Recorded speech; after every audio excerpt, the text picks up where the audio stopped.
Alright class, इस video में हम बात करेंगे लीनियर लॉ की। ठीक है, अब लीनियर लॉ का मेन कॉन्सेप्ट क्या है, कैसे हम करेंगे, ये आपको इस वीडियो में सीखने को मिल जाएगा। सबसे पहली बात, मान लीजिए कि मेरे पास एक्सिस है, एक्स एक्सिस और वाई एक्सिस, सिंपल जो हमारे पास होता है। ठीक है, और अगर मैं आपसे कहूँ कि यहाँ पर आप लाइन की इक्वेशन निकालो तो आप अप्लाई करोगे y is equals to M x plus c. कब? जब मेरे पास x और y की जगह x और y मौजूद होगा तो लाइन की इक्वेशन आ जाएगी y equal to M x plus c. मान लीजिए मैं आपसे कहूँ कि अब जो है मेरे पास वो y नहीं है बल्कि y की जगह y स्क्वायर है, और अब जो है ना वो x नहीं है, मैंने एक्सिस चेंज कर दिया, अब ये आ गया 1/x। अब लाइन की इक्वेशन क्या होगी? अब y equal to M x plus c होगी? बिल्कुल भी नहीं। अब जब आपने अपने एक्सिस को चेंज कर दिया तो अब जो आपकी लाइन की इक्वेशन होगी that is Y square is equals to M, gradient is what, sorry gradient तो एम है, X is what 1/x plus C. So keep in mind कि जब आपके ये एक्सिस चेंज हो जाएंगे तो आपकी लाइन की इक्वेशन भी चेंज हो जाएगी, और इस कॉन्सेप्ट को हम डिटेल में डिस्कस करेंगे in this topic linear law. तो यहाँ पर एक एग्जाम्पल मैंने निकाल के रखी हुई है, पास्ट पेपर का क्वेश्चन है। ठीक है, अब इस एग्जाम्पल को हम इसी के कॉन्सेप्ट से सॉल्व करेंगे। याद रखिएगा पूरे लीनियर लॉ में हम y is equals to M x plus C apply कर रहे होंगे, और यहाँ पर हमारा y और x जो है वो मॉडिफाई हो रहा होगा, डिपेंड करता है क्वेश्चन पर। हमेशा हम जब भी ग्रेडियंट की बात करेंगे तो हम इस पॉइंट को हाईलाइट करेंगे कि जो कुछ x के साथ लिखा हुआ है वो आपका ग्रेडियंट होगा, और जो आपका लेफ्ट ओवर पार्ट है that will be your Y intercept. अब इन तमाम चीज़ों को हम अपने क्वेश्चन पे कैसे अप्लाई करते हैं ये आप जरा देखिएगा आप। ऑलराइट,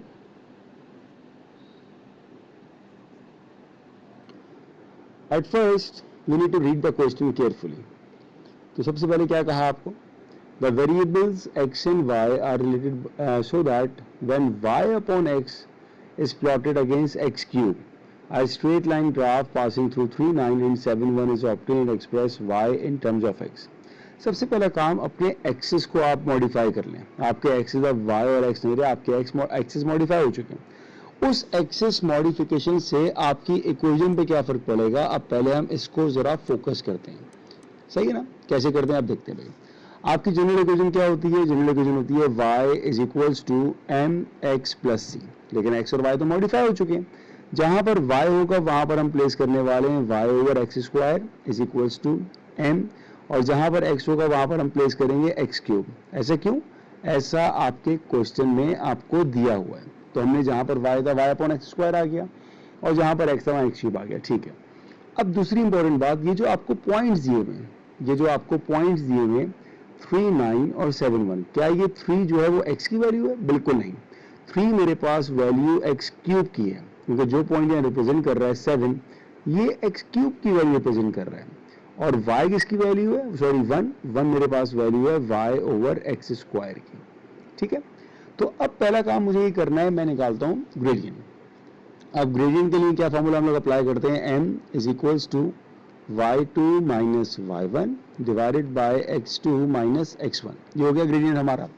आपके पास x1 y1 x2 y2 की वैल्यू क्वेश्चन में दी हुई है, आप तो आपने उसी को यूज करना है। जैसे कि मेरे पास यहाँ पर x1 y1 क्या है? That is 7,1। ठीक है, और x2 y2 क्या है? इट्स 3,9। इन दोनों को मैंने प्लेस कर दिया।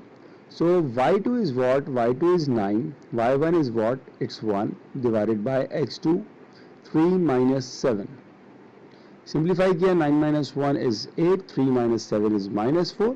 तो आपके पास ग्रेडियंट आ चुका है, इट्स -2। ये आपका m का आंसर आ गया। अब m के आने के बाद मुझे निकालना है c की वैल्यू।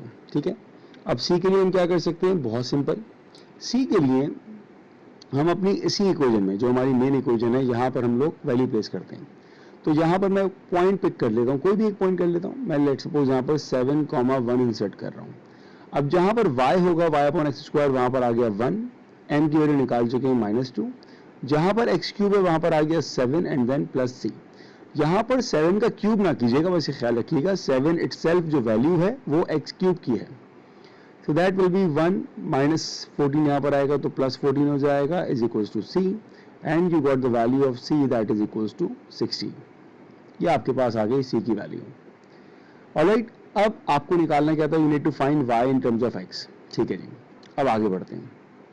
आपके पास जो इक्वेशन थी वो आई थी y over X square is equals to m is what, m is -2 x cube plus c is what, c is 16.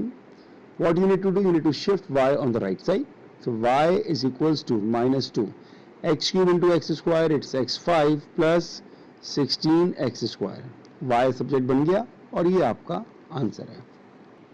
अच्छा, यहाँ पर आपके पास c की जो वैल्यू है दैट विल बी 15, ठीक है, क्योंकि ये आपके पास 14 आएगा, 2 7s are 14, तो ये आपका बन जाएगा 15, दैट विल बी 14, इट्स 15। तो यहाँ पर आंसर में जो आपके पास 16 है दैट विल बी 15 और ये आपका फाइनल आंसर हो जाएगा।